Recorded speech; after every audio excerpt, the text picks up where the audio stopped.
Well, to other stories now. The Colleges of Education Teachers Association of Ghana has issued a stern warning to the government over what it calls the persistent failure to implement a binding arbitral award granted by the National Labour Commission in May 2023. Now, in a statement, CETAG accused government of repeatedly reneging on its commitment, including payment of the 2023 JTEC on April 30, 2025. The association noted that the arrears which were to be paid together with the 2024-2025 allowance remain unpaid. CETAG further expressed concern that the Akokere College of Education is still not being paid and they've not received the top-up of its 2022 book and research allowance, despite numerous assurances from government and authorities. And that statement is coming up on your screens. But if you just tuned in, this is The Pulse, and we are coming to you live from our studios here at Kukumlimli. We're live on DSTV channel 421, Go TV channel 125, and around the world on myjoyonline.com. My name is Faustina Safo, and it's a pleasure bringing you The Pulse today. Now, that statement, as you can see, is on your screens right now, just from CETAG, raising key concerns about their book and research allowance and government's failure to fulfill all the, documents they've signed and all the things that they had agreed on when it comes to honoring the binding arbitral award issued by the National Labour Commission. And that's as far back as 2nd of May. Let's bring in this president of CETAG now, Maxwell Bono. We appreciate your time here on The Pulse. You've been raising concerns about this, the non-payment of the book and research allowance arrears for a while now. What exactly is government telling you based on your talks with government? Thank you so much, my sister, and I hope you are doing very well. And good afternoon to your viewers as well. As you rightly put it, we actually issue a presser as a result of government's listless attitude towards implementing the remaining component of our arbitral award that we won from National Labour Commission on 2nd May 2023. If you recall, early part of this year, January 2nd, CETAG embarked on industrial action as a result of our non-migration. The migration happened to be one of the major components of the arbitral award. God being so good, that was actually complied with. We have been migrated, but the remaining arbitral awards, as I speak with you, have not been implemented. Now, our 2023-2024 book and research allowance arrears, which is contingent on the migration, was supposed to be paid together with this year's book and research allowance. That's the one for 2025, as agreed together with JTEC on 20th April this year.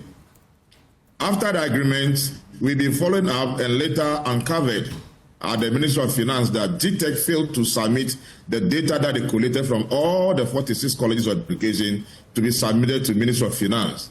And Finance is also dragging its feet to release funds subsequently for our members to be paid.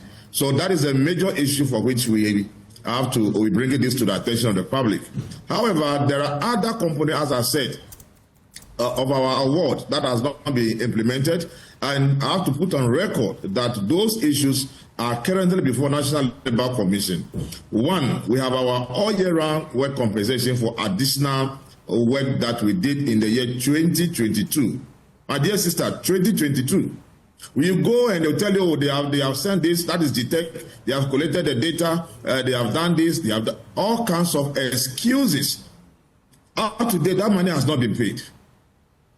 And we don't know when. The last time we had the Minister of Finance, they have done all the paperwork, it's left with the memo to be signed.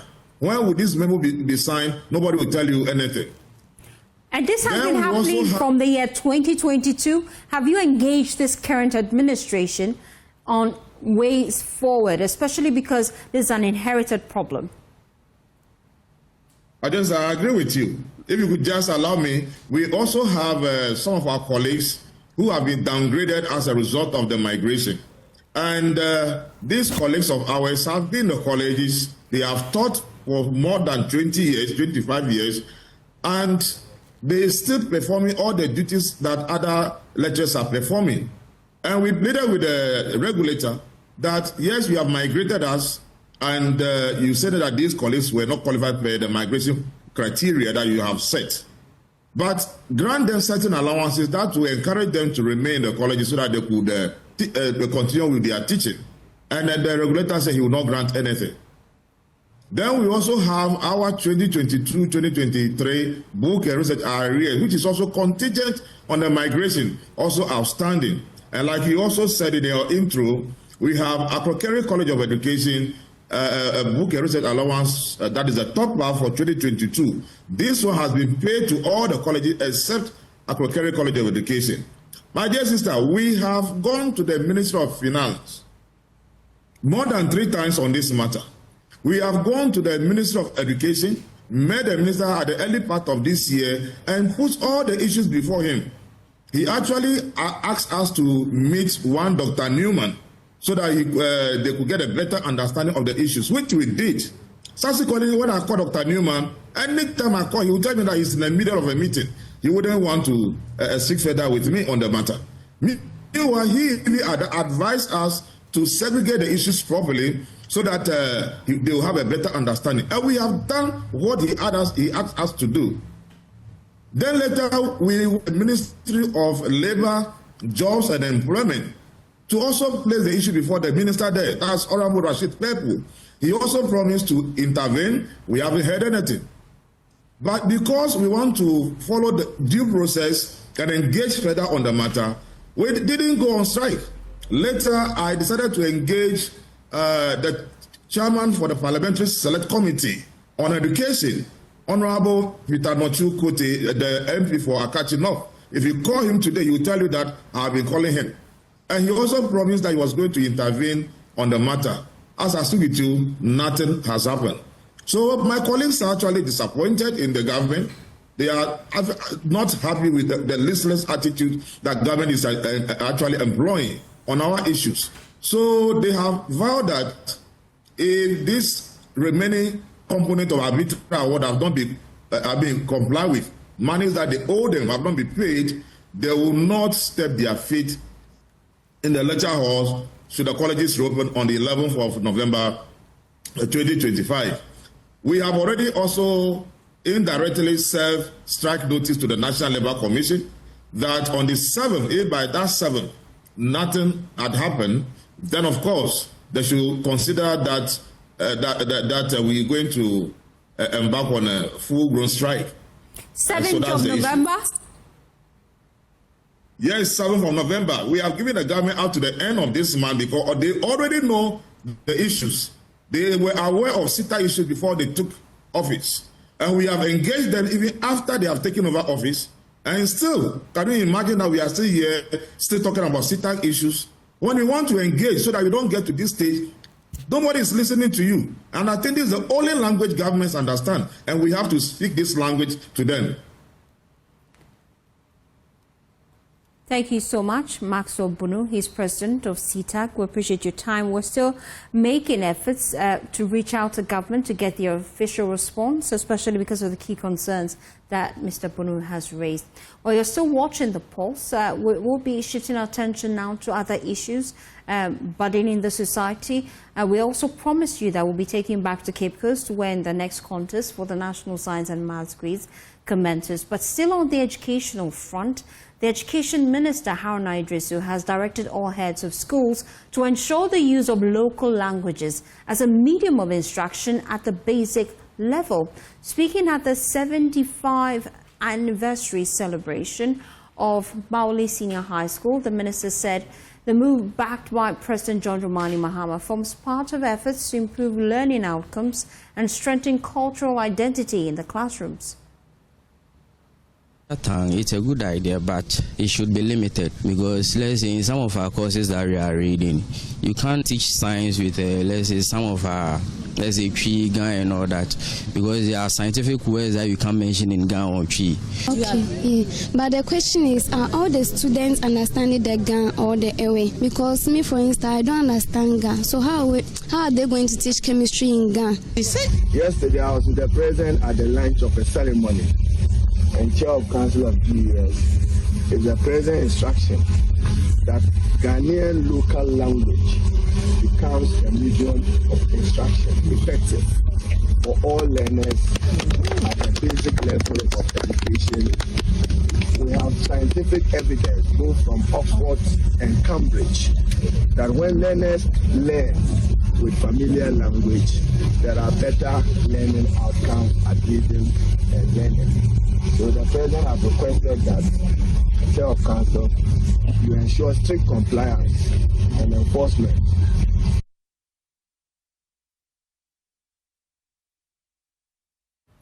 But the directive has sparked mixed reactions, especially among parents, with some questioning its practicality, while others say it is a step in the right direction. It's a good idea, but it should be limited because, let's say, in some of our courses that we are reading, you can't teach science with, let's say, some of our, let's say, tree, gun and all that, because there are scientific words that you can't mention in gun or tree. Okay, yeah. But the question is, are all the students understanding the gun or the away? Because me, for instance, I don't understand gun. So how are they going to teach chemistry in gun? We all attended tree-speaking schools where we were taught in English. So the students should also be taught in English at school. When he or she comes home, we can speak our mother tongue with them. For instance, the Ghana language has its boundaries. It's mainly spoken by people in Accra, so English language becomes necessary.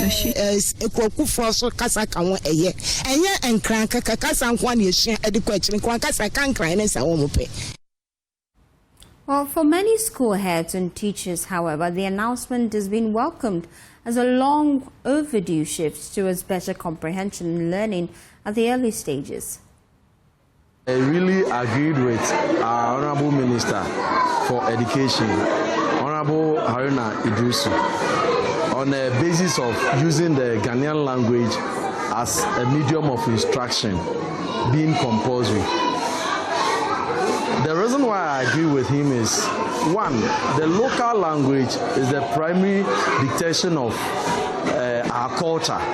So if our honorable member is trying to tell us to use or is trying to let us use it as a compulsory volume of instruction, that means we can rightly know our culture from our kids. I totally agree with our Honorable Haruna Idrisu on the take of using Ghanaian language to teach at the basic level. I believe when we use Ghanaian language, I mean, we're basic schools. What I'm trying to say is, when we use our Ghanaian language to teach at the basic level, our words or our learners will be able to speak our Ghanaian language, will be able to use Ghanaian languages.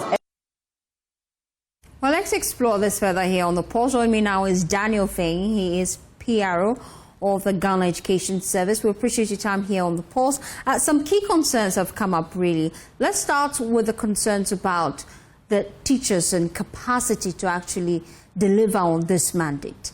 There are concerns already that when you go to school, you're not even being taught in that language. And so how do you then expect teachers to deliver same? Have you considered that in the implementation of this directive? Yes, let me thank you very much for the opportunity. Indeed, the directive is that learners at the early grade level, i.e. KG to class 3 or P3, are supposed to be instructed in the local language. The logic behind this directive is that when children are taught with or interacted with in their local languages or languages they are most comfortable with, they tend to understand concept taught better, they tend to appreciate the interaction better, and so they are able to understand what is being taught, right? Now, on the vexed matter of whether the teachers themselves are able to do so, to a very large extent, what we are seeing is that indeed the average Ghanaian classroom is already heterogeneous in nature, i.e., there are classrooms that you would enter today. In fact, almost every classroom, Ghanaian classroom you would enter today, you will find learners from various backgrounds and fields and ethnic groups in that classroom. So when you enter a typical Ghanaian classroom, you are likely to find learners from Ghana background, Ewe background, Fanti background, all in the same classroom. What then becomes the unifier or the unifying language you are likely to adopt? The original arrangement is that as a teacher, you adopt the dominant language in the classroom or in the community, i.e., almost every school is situated in a community, a given community, and in those communities you are likely to find dominant classrooms, dominant languages in those communities. We are encouraged to adopt those dominant languages in the classroom. The thinking is simple, that when the learners themselves close from school and they go home, they interact in those languages. When they go to the market, they interact in those languages. When they are playing with their friends, they interact in those languages. But that's under the presumption that everybody has access to that language. Now, for example, most Ghanaian homes nowadays, they mostly speak English. And so on what basis will you then determine that the child can actually understand whatever he's been taught in class if he comes to class and then he's now been introduced to the language at the classroom? Indeed, let me say that the homes that use English are the elite homes. I tell you, a significant majority of our learners, at least this is from our background as GES, a significant majority of our community still engage in the local languages. And so the use of the local languages do not or would not mar the instructions that teachers undertake or engage in the classroom. So that is one. The second point is that even the English language, right, which is somebody's language, we have made attempt at using it to teach. How much more languages that we find within and among ourselves. So even though we admit as Ghana Education Service that sequel to this directive, which we perfectly agree with and align with as Ghana Education Service, we would have to now make some robust and aggressive attempt at collaborating with the colleges of education to produce some more language teachers or integrate the use of the local languages in their curricula so that the teacher trainees or the graduates from the colleges would be better prepared for such a directive. However, if we are to make use with our existing structure and wait for the colleges integrating the local languages and all that, I can assure you that, take a child in KG, kindergarten, or a child in class 1. These are children who are not really exposed to the English language, but even with that, we have been using English to teach them. So when it comes to the local language, I think that what we have to do now, as teachers, stakeholders, parents, is to embrace the ideology behind this use of local language for instruction. But what is the ideology really? That's the concern. What is influencing the ministry to want to embark on this? Because this policy has always been in existence in GES's policy. But why do you want to implement it now? Is there any data or survey that is backing this? All right, so the first point is that it has never really existed that we use 100% local language or native language to teach. Normally, different government, different administrations have different beliefs and orientations towards the Ghanaian language. The last time we had a thorough discussion on the use of the Ghanaian language 100% for instruction was under the the past Mahama administration, where Professor Nana Jane Opoku-Agyeman was the Minister for Education. That's where the idea of using 100% Ghanaian language for interaction came up. After that era, the subsequent administrations did not really believe that Ghanaian language should be used 100%. So they struck some percentages that in KG use about 60% or 70%, in class 1 use about 40 or 50% and all that. We believe that it should be 100%, and there's the ideology. Number one, we believe that in as much as we are grooming our children to suit the global stage or the global world of work, we would also not want to lose our culture and our identity in the process. And so even though we are training our students or to compete very strongly on the global stage where English is the predominant language, we still believe that even at that level, they should be able to carry their Ghanaian identity along, their Ghanaian language along, their Ghanaian culture along, because that is what will stand them out as unique, all right? And so that is the first one. English is dominant language. English is already a global language. No discussion, no debate about that one. But how are we also able to protect our Ghanaian identity and Ghanaian language? And we believe that at that level, from the KG level to P3, I mean the early grade level,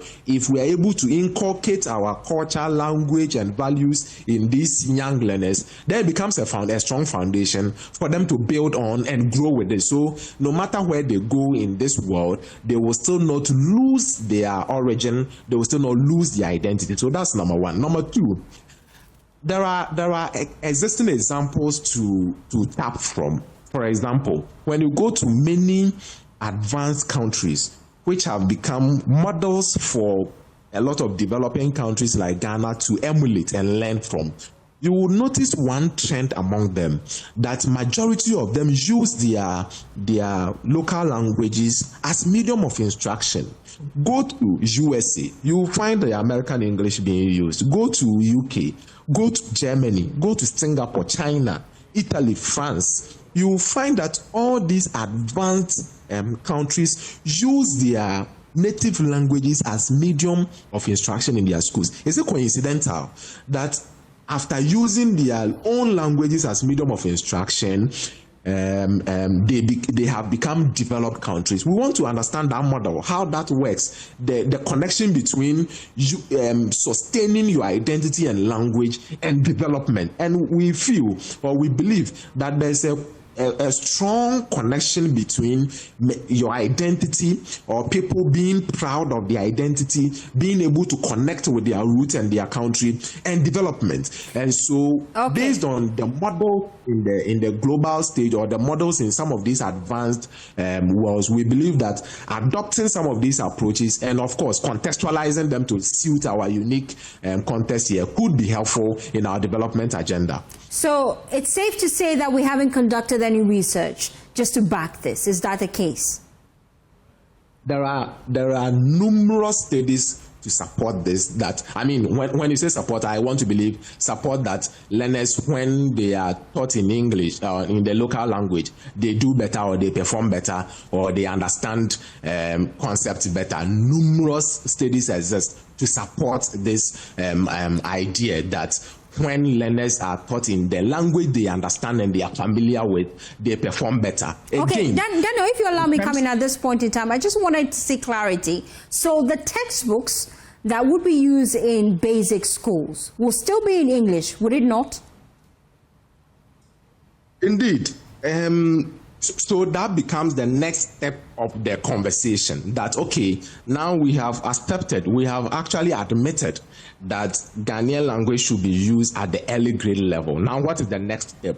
And I think I gave a hint. The next step is that, okay, let's engage the colleges of education. So, of course, we are going to make do with the current resources, human resources, teachers and materials we have. But the colleges, going forward, what can you do to support this policy? Okay, integrate some of these policies in your curricula, train the more local language teachers and all that. The next step is, okay, the textbooks and even the curriculum. How are we going to now be drafting the curriculum? Should they be drafted in English, only that when the teachers are teaching in the classroom, they will use the local language for instruction, or we should convert all these textbooks and curriculum materials into the local language. That becomes the next leg of the conversation, which I believe that, of course, as Ghana Education Service, we would engage in broad consultations, the stakeholders, to look at going forward. Should we begin looking at converting all our materials, textbooks, and all that, even maybe the tablet, the materials we have put on the tablet, converting all of them into the local language, or we can maintain the English nature of these materials. However, when teachers are explaining concepts in the classroom, they use the local language to explain. So these are varied perspectives that we, going forward, we would have to explore in consultation with all the stakeholders and see which one would inure to the good of the learners and the teachers and our education agenda. Well, Daniel, since this implementation is to take effect from KG to Basic 6 or 3, is that the case? Basic 3, right? Yes, early grade. Great. So what happens when you're now transitioning to Basic 4 and you are now having to be taught in English? How then do we strike the balance, especially when we're taking into consideration the transition period? All right, so this is what happens. Okay. At this current level where the learners are going to be taught or instructed in English language, it means that English will now become a subject that they will be taught, just as mathematics, just as social studies, just as science. So we are not going to leave them blank as though we hate English language. We don't hate English language. In fact, English is a global language. So we are going to be instructing in the local language. However, English will be a subject that will be taught. And so by the time they get to P4, they would have been familiar with English language because they have been taught. Just as by the time they get to P4, they would have been familiar with mathematics, they would have been familiar with social studies, they would have been familiar with science. They will, by the time they get to the upper primary level, they will still have been familiar with the English language because they have been taught. And then the transition goes smoothly for them. But of course, we also take cognizance of the fact that there would be proper transitioning arrangements so that, for example, if they get to P4, are we now going to do, let's say, 50% local language, 50% English language, or 60-40, so that the transitioning will not come to them too suddenly? I mean, there are models to illustrate how some of these transitions should be done. And of course, I can assure you that in the end, our learners or our children will never be disadvantaged in any way.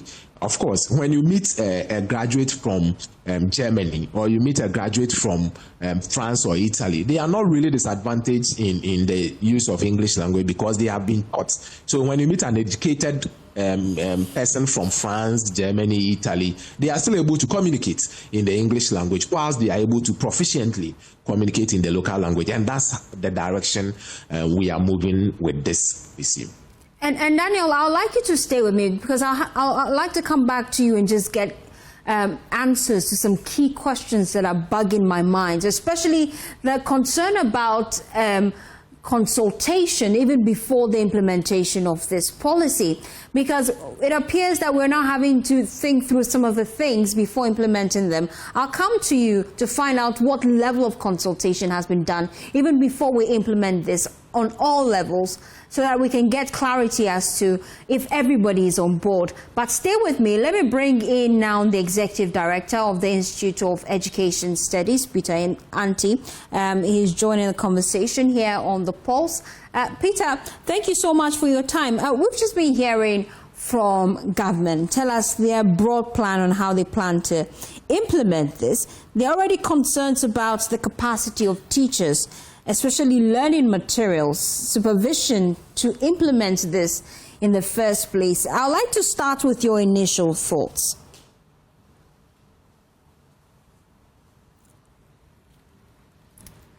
Peter, you have to unmute for me to hear you clearly, but whilst we work the lines to get clear connection to Peter, you can still share your thoughts with us on all our social media handles. We're JoyNews on TV. Tell me what you think about this policy. Government is telling us today that coming days, we should expect that teachers would be teaching in local languages 100%. And that's a directive coming from the Education Minister to all the schools. Daniel is still with us. So whilst we're still working the lines to get clear connection to Dr. Peter, let me bring in Daniel at this point in time. I was wondering the level of consultation that have gone on even before the implementation of this. Can you brief us as to the level of consultation that government did with stakeholders even before you decided to implement this? All right, so let me pick it from two different angles. Okay. One, let me pick it from ministry angle. You know, the ministry is in charge of policy, right? And when I say policy, I mean they draft policies, they put together the policy document, they see to it that, I mean, theoretically, we have it on the paper or we have it in the document, right? And so at those levels, there are consultations. Of course, they make a lot of consultations at those levels, all right? Just to make sure they understand the policy, they know the end game of the policy, they know what we stand to benefit, or our learners stand to benefit, our teachers stand to benefit, or how it fits into the development goal of the country generally. So at that level, they are looking at policy-driven individuals and consulting them. However, when they are done and they give it to the Ghana Education Service, you know, we are implementation agency. In other words, ours is to take the policy, go to the grounds, go to the field and run with it, right? Or implement it or realize it. Now, at that level too, of course, we would continue to engage, because in any case, we are going to work with stakeholders. We are going to work with teachers. So we have to get them to understand. We have to get them to appreciate the policy. We are going to work with parents. We have to get them to understand and appreciate the policy. So I get a sense that you'll be doing consultations moving forward. But stay with me, Daniel. I'm told I have clear connection now to the Executive Director of the Institute of Education Studies, Dr. Peter Anti. We appreciate your time here on The Pulse. We've just been hearing from the Minister telling us that moving forward, they will be implementing that 100% use of our mother tongue in instruction now compulsorily in basic institutions, specifically from KG to basic 3. Now, from a policy standpoint, is this directive even realistic, considering that Ghana is linguistically diverse? What's your thoughts? Thank you very much. Thank you very much. In the first place, I think this announcement was not needed. We all know, everybody in the education space understands that there's a language, there's a language direction in terms of instructional practices in our schools, and it dates back to 2004, 2005, thereabouts. The reason why we've not been able to deal with this, implement it fully, is because there are so many challenges in its implementation. So as Daniel said, at some point in time around 2013, 14, 15, thereabouts, there were tests to ensure that the language policy is implemented fully. We were not able to do that. This issue popped up again around 2018, 2019, 2020, and we've still not been able to do that. So we have practically adopted a balanced approach where teachers want to combine the English language and their local language in their instructional practices. And that is because there are numerous challenges with implementing 100% local language instructional,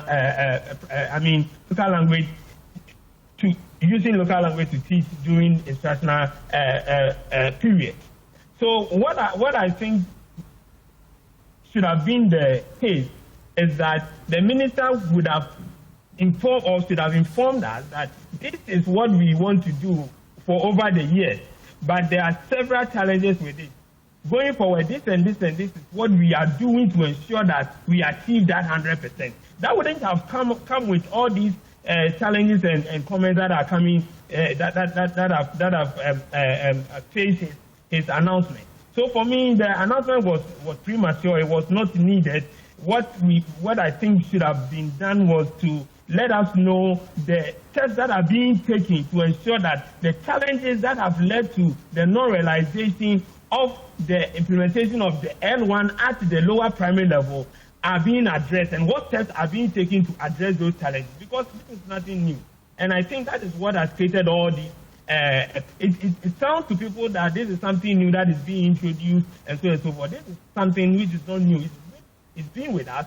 We think the ministers should take steps to clear all the bottlenecks and address all the challenges, so that if truly they believe that this is the way to go, they will swing into full implementation. But till those challenges are addressed, you cannot say that we are going to implement 100% language policy at our lower primary level, when we know that practically that will not lead, that cannot be implemented fully.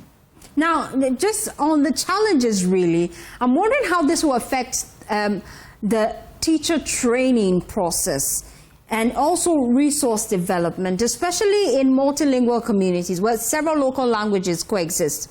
From your standpoint, how do you think we can deal with that challenge? See, that is the problem. It's a difficult situation that we find ourselves in. And I heard Danny talk about situations in different countries. It is true, but those countries do not find themselves in the situation that we are experiencing here with the diversity. The diversity is too wide, and it becomes difficult when you want to project a particular language. People will read politics into it. People will read historical meanings, and we are in a very difficult situation. And that is why, if you read most of the papers that have come out from language implementation of our L1 in Ghana, most of them appeal to the middle ground, where you do the concurrent model by combining English and then the local language, because that is an easy way to implement our language policy for instruction at the basic level. It is difficult to go 100%. So if the minister thinks that they would want to implement 100%, then they should tell us the way they are going to address all the teething challenges that comes with implementing 100%. Danny is talking about College of Education. They are now going to go there. That is 4 years that you are looking at. 4 years before you be able to get students coming out, graduated, to now come and teach. It is not something that is easy to implement. And that is why I think that just announcing this is not the way to go. What they could have done was to have sat down, look at the challenges, find ways to address them, and let us know that going forward, these are the challenges identified. These are the processes that we are going to go through to ensure that the challenges are addressed. And after these things are implemented, we will go full swing 100%. That is how we deal with policies. But not just to say these things once the challenges are still there, and we know in our hearts that we cannot implement them fully. And then, just before I let you go, some critics, they fear that overemphasis on the local language could even disadvantage some pupils who speak mostly English. Now, especially when they want to transition to English-based instruction for those of them who speak mostly Twi or other languages. How valid is this concern from where you sit, and how can it be mitigated moving forward? I think it's a good point. I have said that in recent times, and I think I heard you even saying it, in recent times, what we call L1, what we call the mother tongue, what we call the language that the child is introduced to, it's English in most families. If you go to some families, the children growing up, the first language they're exposed to is English. So when you say that the child L1 is what he should be taught in, to that particular child, that language is English. So we should hasten slowly. I don't think we should be in a rush. I understand. The literature also says that when a child is taught in a language that he understands or she understands, the child is able to appreciate the content and is able to do well. That is what the literature says. So we have to now come back and ask ourselves, what is the language that the child understands and appreciates? That is a question we need to ask ourselves and find answers to. And that will vary from community to community. So why don't we stick by what most of the research in Ghana language policy have shown, that we go by the mixed approach, and then we stick by that and find ways to mitigate the other challenges that are within the system. That is what I think we need to focus on. There are issues with how we go around this thing, and those issues are not easy to succumb. So we need to stick to what works and ensure that we provide the needed assistance to get what work in our educational institution. Thank you, Doc, for your time here on The Pulse. Let me just wrap up with Daniel, who is still with us. Quite a number of concerns have come up, and he's helping us break it down here on The Pulse, just giving us answers to some of it. Daniel, if you're still with us, another key concern which you sought to address earlier was the criteria you would use to determine the dominant language in the classroom. So if in the classroom you have individuals speaking Ewe, Chi, Gan, you name it, what language would we then decide that we would use to teach the pupils? That's one of the biggest concerns. What criteria would you use? What matrix really would you use to determine the dominant language in the classroom and the language that you would then decide to adopt in teaching the pupils? That's a concern that have come up. Is it something that government have looked at? How do you plan to implement that really?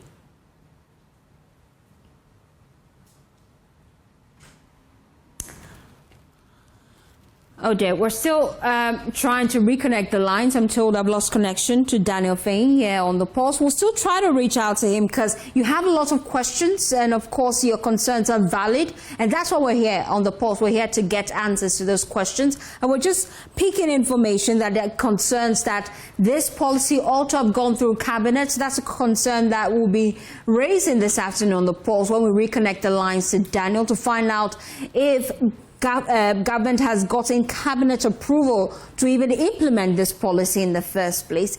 Stay with us here on The Pulse. My name is Faustina Saf. We'll be back after this quick turn.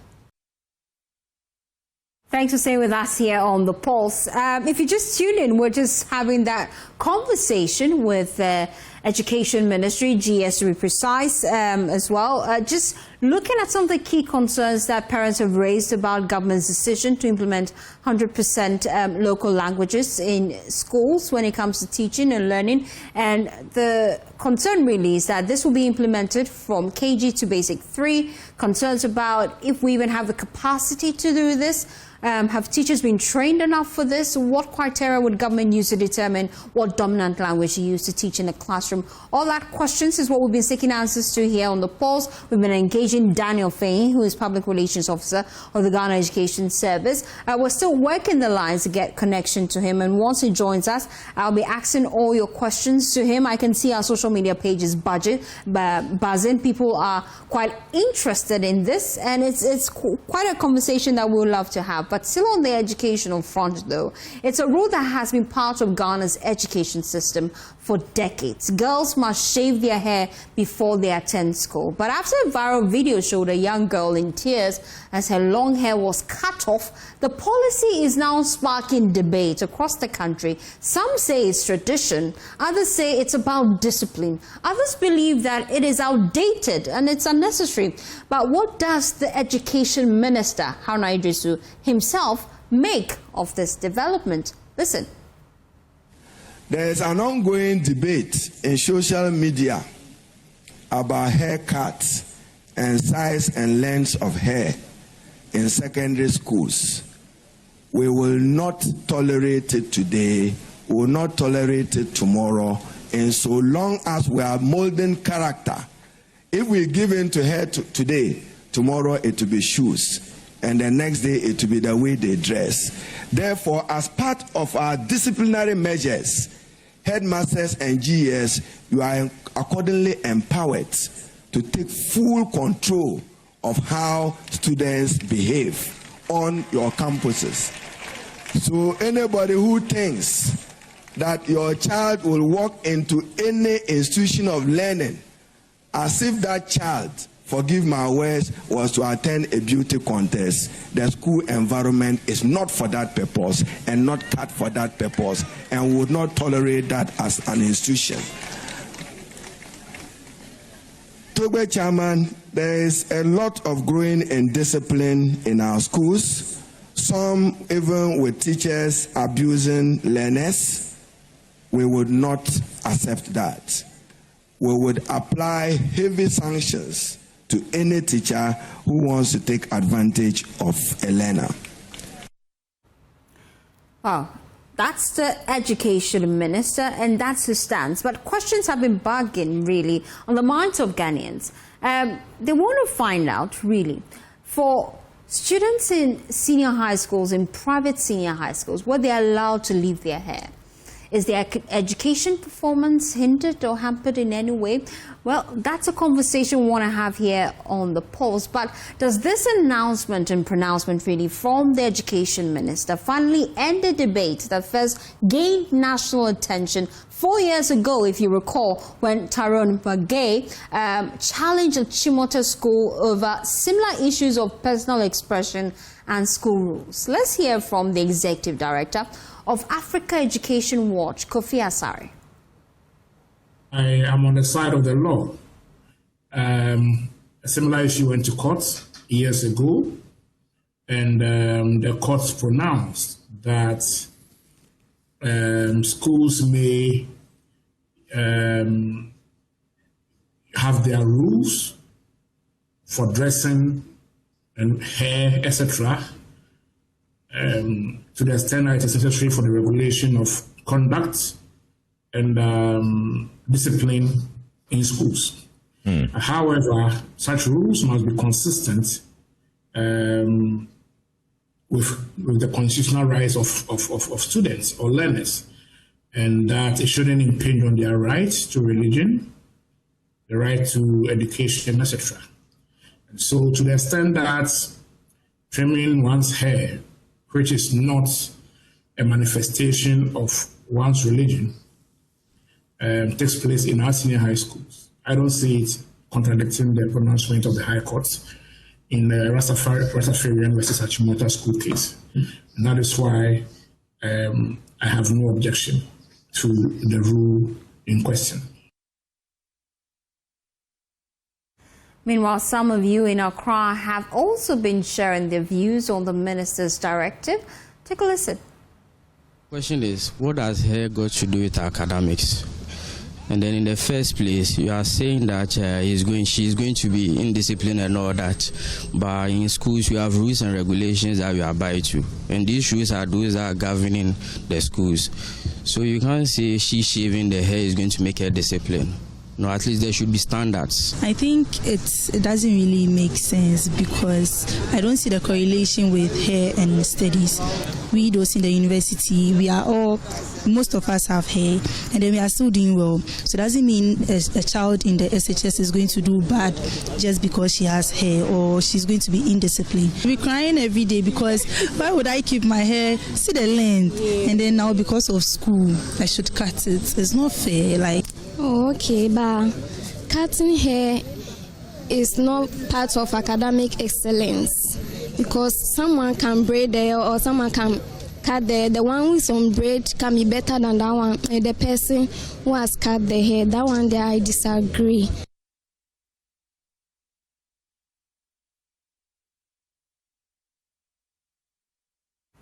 Well, the conversation is still ongoing. You can share your thoughts with us on all our social media handles. We're JoyNews on TV. At this point, this is where we have to go. I have to take you back to Cape Coast. We told you that once the National Science and Maths Quiz next contest begins, we'll take you there live. Jackie's on standby to tell us who is slated for the next contest. Please stay with us.